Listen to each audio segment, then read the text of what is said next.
جلاله وعظيم سلطانه، والصلاة والسلام على خير البرية من إنسه وجانه، نبينا محمد بن عبد الله صلى الله عليه وعلى آله وسلم تسليما كثيرا. وارض اللهم عن الصحابة الأخيار المهاجرين منهم والأنصار. الله أكبر، الله أكبر، لا إله إلا الله، الله أكبر، الله أكبر، ولله الحمد. أما بعد، عباد الله، كل عام وأنتم بخير بمناسبة عيد الأضحى المبارك، هذا العيد الإسلامي الكبير الذي يحتفل به المسلمون في كل مكان فرحين مستبشرين. هناك الحجيج الذين وقفوا على صعيد عرفات ثم باتوا في المشعر الحرام، وها هم اليوم يصلون إلى منى لإكمال النسك برمي الجمرة والحلق أو التقصير والطواف، ثم العودة إلى منى لقضاء أيام التشريق. والمسلمون مستبشرون بقضاء يوم عرفة في الذكر ومختلف الطاعات. إنه يوم عيد الأضحى المبارك، يوم يتقرب فيه المسلم بذبح أضحيته، وهي سنة خليل الله إبراهيم عليه وعلى نبينا الصلاة والسلام. وقد حكى الله قصته حين دعاه فقال: رب هب لي من الصالحين، فبشرناه بغلام حليم. فلما بلغ معه السعي قال: يا بني إني أرى في المنام أني أذبحك فانظر ماذا ترى. قال: يا أبت افعل ما تؤمر، ستجدني إن شاء الله من الصابرين.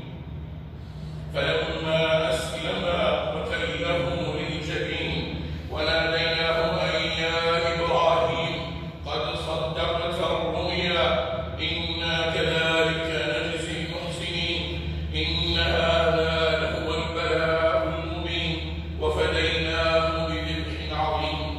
وصدق الله، فهو ابتلاء عظيم لشيخ كبير في السن له غلام يافع يشد أزره ثم يؤمر بذبحه، لكنه وابنه إسماعيل عليهما وعلى نبينا الصلاة والسلام نجحا في الابتلاء، فافتدى الله إسماعيل الذبيح بكبش من الجنة. الله أكبر، الله أكبر، الله أكبر، لا إله إلا الله، الله أكبر، الله أكبر، ولله الحمد. عباد الله، سن لنا حبيبنا محمد صلى الله عليه وسلم ذبح الأضحية، فهي سنة مؤكدة على القادر المستطيع.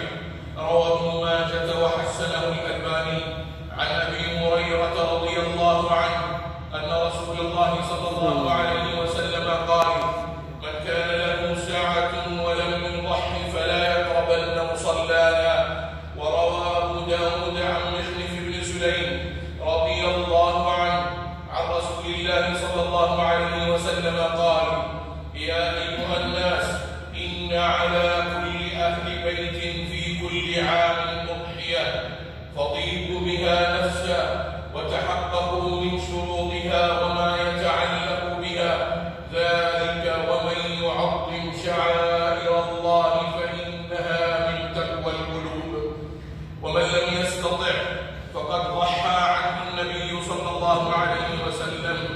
جاء في مجمع الزوائد أنه صلى الله عليه وسلم كان إذا ضحى اشترى كبشين سمينين أقرنين أملحين، فإذا صلى وخطب أتى بأحدهما وهو في مصلاه فذبحه، ثم قال: اللهم هذا عن أمتي جميعا من شهد لك بالتوحيد وشهد لك بالبلاغ. ثم يؤتى بالآخر فيذبحه، ثم يقول: اللهم هذا عن محمد وآل محمد، فيطعمهما جميعا المساكين ويأكل هو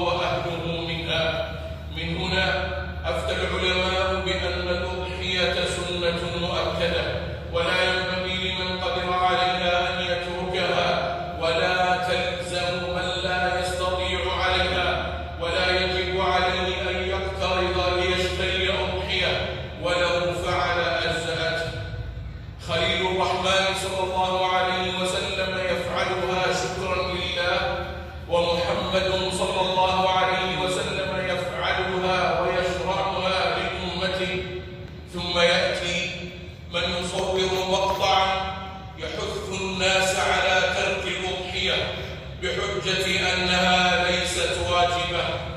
لم نسمع من يقول للفقير لا تقترض لشراء ذبيحة لإكرام ضيفك، ولم نسمع من يقول لهم لا تقترض لتسافر شرقا وغربا، ولكننا سمعنا من يزهد مريد الخير عن الأضحية بكلمة حق أريد بها باطل. وأكرر هنا أن غير المستطيع من المسلمين لا يلزمه أن يقترض لشراء الأضحية، ولكن لو رأى هو أن يفعل ذلك تقربا إلى الله كغيره فلا حرج عليه. إنها سلسلة تزهيد في العبادات. لا تصلوا التراويح، لا تصوموا 6 أيام من شوال، لا تصوموا 10 ذي الحجة، لا تذبحوا الأضاحي، ولا ندري ماذا تخبئ الأيام من عجائب عقول البعض أصلحنا الله وإياهم. الله أكبر، الله أكبر، الله أكبر، لا إله إلا الله، الله أكبر، الله أكبر ولله الحمد.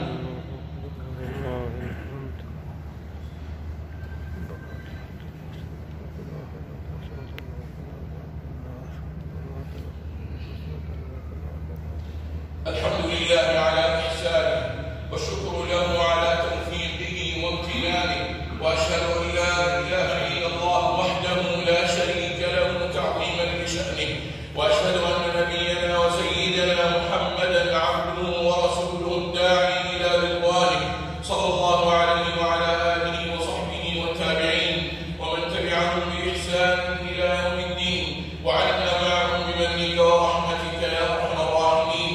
الله أكبر، الله أكبر، الله أكبر، لا إله إلا الله، الله أكبر، الله أكبر ولله الحمد. عباد الله، العيد فرحة، وأجمل فرحة هي تلك التي تدخلها على زوجتك وأبنائك، فشاركوا عوائلكم الفرح قبل زملائكم، فلأهليكم حق عليكم فقدموا الحق لهم، واتركوا النزهة مع زملائكم في المناسبات، فأهلكم أولى بذلك. وتذكروا قول الحبيب صلى الله عليه وسلم: خيركم خيركم لأهله وأنا خيركم لأهلي، رواه الترمذي وغيره. فاتقوا الله في نسائكم وذراريكم. الله أكبر، الله أكبر، الله أكبر، لا إله إلا الله، الله أكبر، الله أكبر ولله الحمد.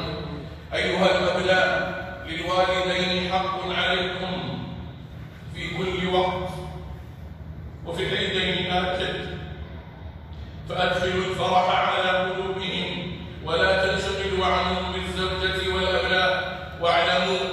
واعلموا أيها الأبناء أن ما تقدمونه اليوم لهم دين يقضى من أبنائكم، فقدموا اليوم ما تريدون، فقدموا اليوم ما تريدون أن يقدم لكم غدا، فوالله لو فقدتموهما أو أحدهما لتبكوا بدل الدموع دما.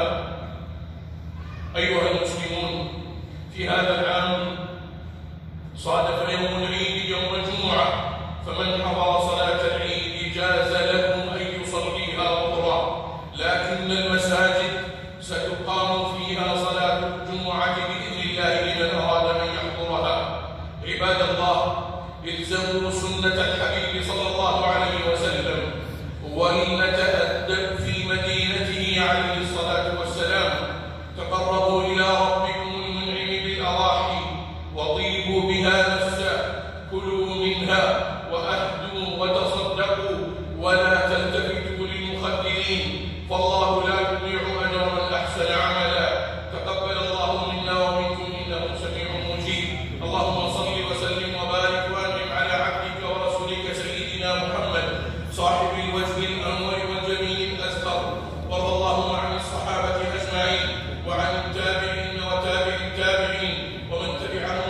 بإحسان إلى يوم الدين، وعنا معهم بمنك ورحمتك يا أرحم الراحمين.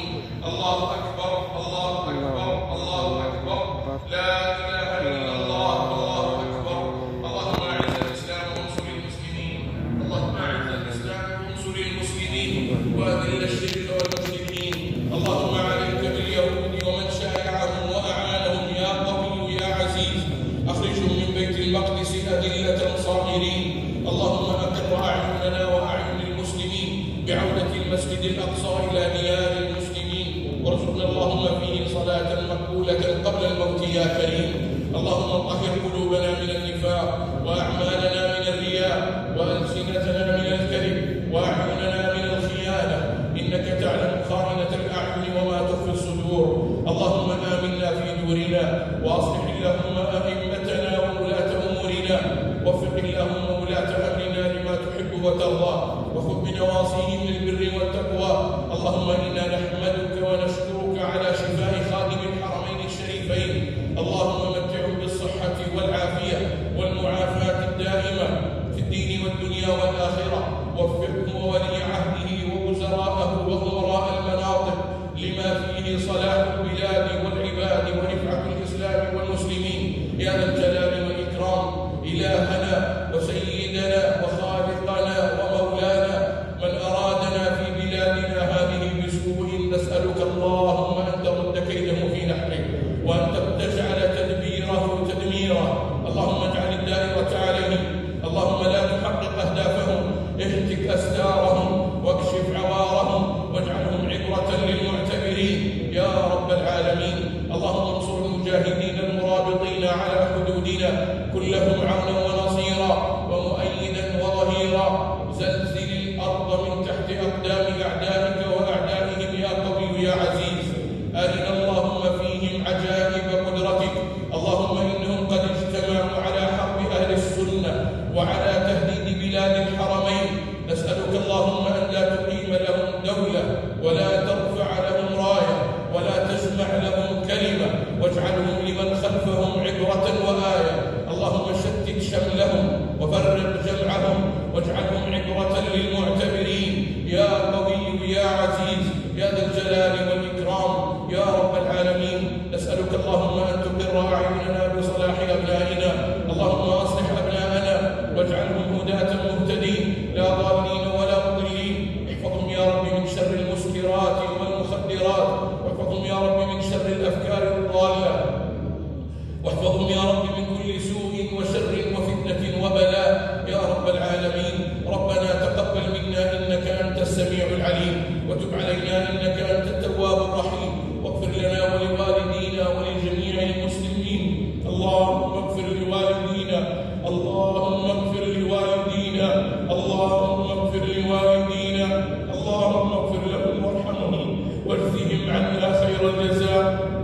اللهم من سبقنا منهم إليك يا رب نور قبورهم وارفع أقدارهم، واجعل الفردوس مستقرهم يا رب العالمين. اجعلنا لهم من الأبناء البررة الصالحين، وارزقنا اللهم بر أبنائنا يا رب العالمين. وصل اللهم وسلم على نبينا محمد وعلى آله وصحبه